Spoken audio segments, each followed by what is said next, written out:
ఓం మహాగణాధిపతయే నమః. ఓం గురుభ్యో నమః. ఓం శ్రీమాత్రే నమః.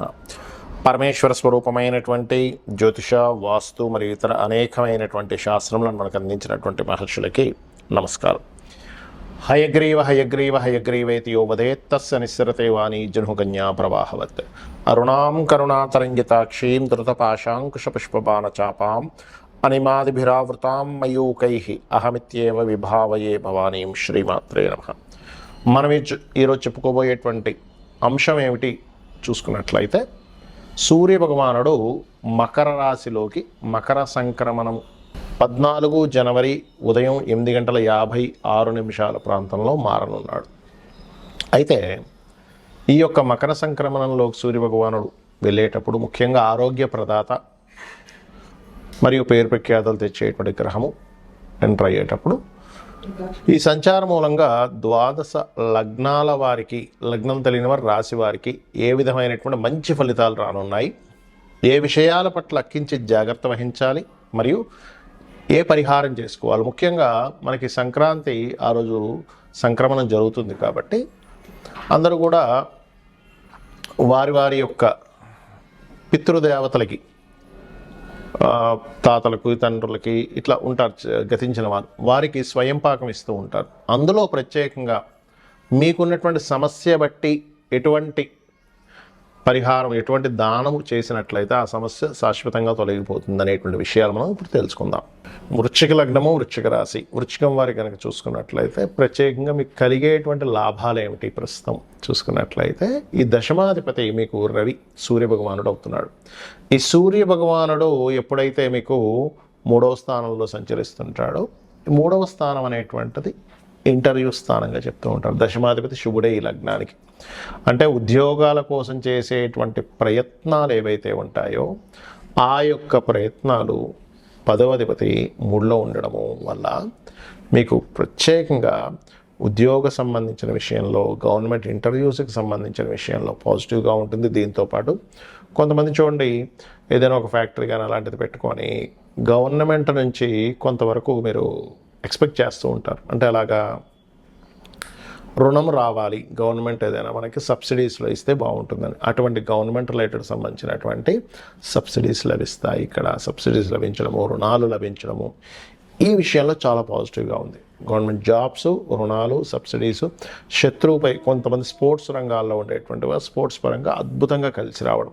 3వ స్థానం పరాక్రమ స్థానం కదా, కాబట్టి స్పోర్ట్స్ రంగాల్లో బాగా కలిసి రావడం అనేటువంటిది వృశ్చిక లగ్నం వారికి ఇస్తున్నది. ఇక్కడ మరి ఇక్కడ మీరు గమనించుకున్నట్లయితే మరి జాగ్రత్తలు ఏం తీసుకోవాలి చూసుకున్నట్లయితే, ప్రధానంగా కన్స్ట్రక్షన్ రిలేటెడ్ సంబంధించిన 4వ స్థానంలో అర్ధాష్టమ శని నడుస్తుంది కాబట్టి ఈ యొక్క రవి 3లో ఉండి 4వ భావంలో శని ఉన్నందుకు ఏదైనా కొత్తగా గృహము ఆరంభించినప్పుడు జాగ్రత్త వహించండి.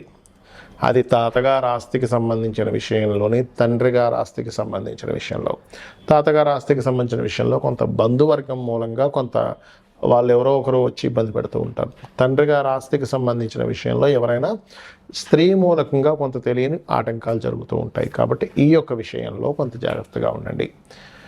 ఇక వివాహ జీవితం విషయంలో కూడా తొందరపాటు నిర్ణయాలు తీసుకోకండి. చాలామంది ఏం చేస్తారంటే, 3వ స్థానంలో రవి కదా, కొంత పరాక్రమం తెలియని ఒక చిన్న నేను ఎందుకు తగ్గాలనే దాంట్లో వివాహ జీవితం మీద ఎఫెక్ట్ పడుతుంది. కాబట్టి ఆ యొక్క విషయాలు జాగ్రత్తగా ఉంటూ బొబ్బర్లు, అదేవిధంగా నువ్వులు దానంగా ఇవ్వండి. స్వయం పాకంతో పాటు అన్ని విధాలా మీకు బాగుంటుంది. చాలామందికి జాతచక్రం ఉండదు, డేట్ ఆఫ్ బర్త్ ఉండదు, టైం ఉండదు, కానీ మేము ఏదో ఒకటి చేద్దాం అనుకుంటున్నాము. మరి పర్టికులర్గా తీసుకోవాల్సిన జాగ్రత్తలు కానీ ఏం తీసుకోవాలి అంటే, సహజ జాతక చక్రం అంటారంటే మీకు అందరూ కూడా ఇప్పుడు ఉండేటువంటి రవి సంక్రమణం దేని మీద ఎఫెక్ట్ ఎక్కువ చూపిస్తుంది. మకర రాశిలో దశమ కేంద్రంలో ఉన్నప్పుడు అందరూ జాతకం ఉన్నా లేకపోయినా ముఖ్యంగా తీసుకోవాల్సిన జాగ్రత్త అగ్రిమెంట్స్ ఒకటి, వివాహ సంబంధించిన విషయాలు ఒకటి, లాభ అంచనాలు వేసేటువంటి విషయంలో పర్ఫెక్ట్గా తీసుకునే జాగ్రత్తలు తీసుకోవాలి ఒకటి. అలాగే మరి జాతచక్రం లేదండి, నేనేం దానం ఇవ్వాలి, ప్రతి ఒక్కరు ఇవ్వాల్సిన దానం ఏమిటి అంటే మీ సమస్య బట్టి ఉంటుంది స్వయం పాకంతో ఇవ్వడం అనేది. ఇప్పుడు ఉదాహరణకి ఎప్పటి నుంచో ప్రమోషన్ కోసం ఎదురు చూస్తున్నారు, కానీ అవ్వటం లేదు. ఎప్పుడు ఏదో ఒక ఆఫీస్లో లేనట్లయితే కొంతమందికి చూడండి ఎంత పర్ఫెక్ట్గా జాబ్ చేస్తున్నా బాస్తో ఇబ్బంది ఉంటుంది. ఎందుకంటే మీ పక్కన ఉండేటువంటి వారు మిస్కమ్యూనికేట్ చేస్తుంటారు బాస్కి. మీరు బాగా వర్క్ చేస్తున్నా కూడా ఏమంటే అతను పెద్దగా వర్క్ చేయట్లేదు, ఆయన తీసేయడం బెస్ట్, అలాగా ఇలాగా. ఎందుకంటే వాళ్ళకేదో సంథింగ్ మీ మీద జెలస్ ఉంటూ ఉంటుంది. అంటే మీరు బాగా పని చేస్తున్నారనో, లేకపోతే మీరు చేస్తున్నటువంటి దీనివల్ల వాళ్ళని తొక్కేసి మీరు పైకి వెళ్తారేమో అనేటువంటి ఒక జెలస్ రిలేటెడ్ సంబంధించిన కొంతమంది ఉంటారు. అలాంటప్పుడు మీరు ఈ మకర సంక్రమణం జరిగే రోజు కనుక మీరు స్వయం పాకంతో పాటు గోధుమలు కనుక దానంగా ఇచ్చినట్లయితే పితృదేవత అనుగ్రహం మీకు మంచి పేరు ప్రఖ్యాతులు తెచ్చేలా చేస్తుంది. మరి కొంతమందికి మానసికంగా ఇబ్బంది ఉందనుకోండి, బాగా ప్రతిదానికి మానసికంగా స్ట్రెస్ అయిపోతున్నానండి అనుకునేటువంటి వారు బియ్యము దానంగా ఇవ్వండి. బియ్యం దానంగా ఇవ్వండి. అదేవిధంగా గోవులకి బియ్యపు పిండి తినిపించండి. బెల్లం కలిపినటువంటి బియ్యం పిండి తినిపించండి. బెల్లం, తురిమిన బెల్లము ప్లస్ బియ్యం పిండి. ఇందాక నేను మీకు చెప్పినట్టుగా ఒకవేళ మీకు పేరు ప్రఖ్యాతలు రావాలంటే గోవుకి గోధుమ రవ్వ తినిపించండి, ఖచ్చితంగా బాగుంటుంది. అయితే ఇది ఈ రోజు ఆ రోజు అని కాదు, మకర సంక్రమణం జరిగే రోజు తినిపిస్తే చాలా మంచి ఫలితాలు వస్తాయి. మరి అదేవిధంగా మరి కొంతమందికి లైఫ్ అంతా కూడా ఏదో గొడవలు జరుగుతూనే ఉంటాయి. మీరు గమనించండి, అంటే చిన్నప్పటి నుంచి ఇంట్లో వాళ్ళతోనో, లేకపోతే వివాహం అయిన తర్వాత వివాహ జీవిత భాగస్వామితోనో, ఆఫీస్లోనో, లేకపోతే రోడ్డు మీద వెళ్తుంటే కూడా ఏదో ఒక గొడవ. ఎందుకు అలా జరుగుతుంది అంటే వాళ్ళ పర్సనల్ చార్ట్లో మార్స్ పాడైపోయి ఉంటాడు. కుజుడు కనుక పాపగ్రహ సంబంధాలు పడ్డాయనుకోండి, గొడవలకు కారకుడు కదా, లీడర్షిప్కి కారకుడు కదా. అంటే అనవసరంగా పిచ్చి పిచ్చివన్నీ గొడవలు జరుగుతుంటాయి. అలాంటి వారు కందులు దానంగా ఇవ్వాలి. కందులు దానంగా ఇవ్వడం, గోవులకు క్యారెట్స్ తినిపించండి మకర సంక్రమణం రోజు ఖచ్చితంగా. దీనివల్ల ఏం జరుగుతుందంటే మీకు కలగబోయే యాక్సిడెంట్ యోగాలు కూడా తప్పిపోతాయి.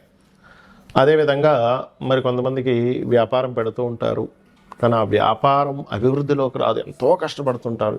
ఏమిటి ఎక్కడ లోపం జరుగుతుందో కూడా అర్థం కాదు. అడ్వర్టైజ్మెంట్ చేపిస్తారు, అదేవిధంగా నలుగురికి తెలిసేలా చేస్తారు, ప్రోడక్ట్ కూడా బాగుంటుంది, కానీ ఎక్కడో ప్రాబ్లం వస్తుంది. దానికి కారణం ఏమిటంటే బుధగ్రహం ఎక్కడో పాడైంది మీ జన్మజాతకంలో. అంటే పాపకత్తిలో ఉండడమో, నీచ స్థానంలో ఉండడం జరిగింది. అలాంటప్పుడు ఈ యొక్క పితృదేవతలకి మకర సంక్రమణం జరిగే రోజు ఇచ్చేటప్పుడు పెసలు కూడా దానంగా ఇవ్వండి. అదేవిధంగా గోవుకి ఆకుకూరలు, అంటే ముఖ్యంగా అందులో గోంగూర తినిపించండి. మరి గురుబలం పెరగాలండి అంటుంటారు, అన్నిటికీ గురుబలమే ప్రధానం కదా. శనగలు, పసుపు రంగు వస్త్రము, స్వయం పాకంతో పాటు గోవుకి అరటికాయలు తినిపించండి. వివాహం అవ్వట్లేదండి, వివాహ సంబంధించిన విషయంలో చాలా ఇబ్బంది పడుతున్నాం, లేదా అసలు ఫైనాన్సే చాలా ఇబ్బంది అవుతుంది అనుకునేటువంటి వారు ఫైనాన్స్కైనా వివాహానికైనా ఒకటే. ఏమిటది అంటే గ్రాసము మరియు అదేవిధంగా తీపి చపాతీలు, ఒక 3 చపాతీలు నూనె వేయకుండా కాల్చినటువంటి చపాతీలు తీసుకొని దానికి తేనెను పూసి చిన్న చిన్న ముక్కలు చేసి గోవుకు తినిపించేసేయండి. చక్కగా దానివల్ల ఏమవుతుందంటే సంబంధాలు ఏవైనా ఆగిపోయినవి కాస్త ముందుకు కదలడం కానీ, వివాహ సంబంధించిన విషయాలు చాలామంది లేట్ అయిపోతుంది, ఇటువంటివన్నీ క్లియర్ అవుతాయి. ప్రతిదీ ఆలస్యం అవుతుంది, రోగబారిన పడుతున్నారు. ఇంట్లో కొంతమంది చూడండి, ఇంట్లో ప్రతిసారి ఏదో ఒక రోగంతో ఇబ్బంది పడుతూనే ఉంటారు. తండ్రికి తగ్గిపోతే తల్లికి, తల్లికి తగ్గిపోతే అక్కకి, చెల్లికి, అన్నకి, తమ్ముడు, ఎవరికో ఒకరికి, ఇంట్లో ఉండే రిలేషన్స్కి ఎవరికొకరికి ఏదో ఒక హెల్త్ ఇష్యూస్ వస్తుంటాయి. దానికి కారణం ఏమిటంటే గృహ సంబంధంగా కొన్ని దోషాలు ఉంటాయి. వాస్తుపరంగా వాయువ్యం కానీ ఉత్తర ఈశాన్యం కానీ పాడైంది అనుకుంటే మీ జన్మజాతకంలో రోగకారకుడు మరియు శని కలిసి ఉంటాడు. అలాంటప్పుడు దీర్ఘ వ్యాధులు, అంటే ఒక రోజులో ఒక పట్టాన పోవవి, అలాంటివి ఇబ్బంది పెడుతుంటారు. అలాంటి వారు నువ్వులు, లేదా మీకు దగ్గరలో ఆలయంలో ఉన్నట్లయితే శివాలయంలో అక్కడ నూనెని దానంగా ఇవ్వండి. మరి అనవసరమైన భయాలు ఉన్నాయండి అని అనుకునేటువంటి వారు మినుములు దానంగా ఇవ్వడము, గోవులకి 4 ఉండలుగా లడ్డూలుగా తయారు చేసి బెల్లంతో 4 ఉండలుగా తినిపించడము. ఆటంకాలు ఎక్కువగా జరుగుతున్నాయన్నప్పుడు ఉలవలు దానంగా ఇవ్వడము మరియు గ్రాసము గోవుకు తినిపించడం చేయండి. ఖచ్చితంగా గోవులో సకల దేవతలు ఉంటారు, అందులో ముఖ్యంగా అమ్మవారి స్వరూపంగా చెప్తూ ఉంటారు. కాబట్టి ఆ యొక్క అమ్మవారి యొక్క అనుగ్రహం మీకు పరిపూర్ణంగా కలగాలని ఈ మకర సంక్రమణం జరుగుతున్నందుకు అందరికీ కూడా సంక్రాంతి శుభాకాంక్షలు తెలియజేసుకుంటూ అమ్మవారి అనుగ్రహం పరిపూర్ణంగా కలగాలని మరోసారి కోరుకుంటూ శ్రీమాత్రే నమః.